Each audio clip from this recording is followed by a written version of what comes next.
Hello everyone, good afternoon সবাইকে। কেমন আছো সবাই? এই দেখো, আমি এখন এই যে মাছের ঝোল রান্না করছি। আমাদের এখানে তো প্রচণ্ড বৃষ্টি হচ্ছে। তোমাদের ওখানে কি বৃষ্টি হচ্ছে? প্রচণ্ড মেঘ করেছে, আকাশটা তো কালো হয়ে আছে। এই দেখো, এই যে জিরে ফোড়ন দিয়ে এই যে আলুটা দিয়ে দিয়েছি। আলুটা ভেজে নিয়ে মশলাটাও আগের থেকে করা ছিল, মশলাটা দিয়ে কষিয়ে নিয়ে এবারে যে ডাঁটা দিয়ে দিচ্ছি। ডাঁটাটা দিয়ে একটু নেড়ে চেড়ে জল দিয়ে দেব।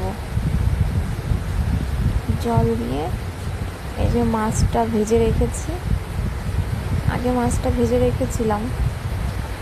এই যে এবার হচ্ছে মাছটা দিয়ে দিয়েছি। তোমাদের কি রান্না হলো কমেন্ট করে জানিও। এই যে আমার তো রান্না কমপ্লিট, কেমন হয়েছে কমেন্ট করে জানিও। টাটা।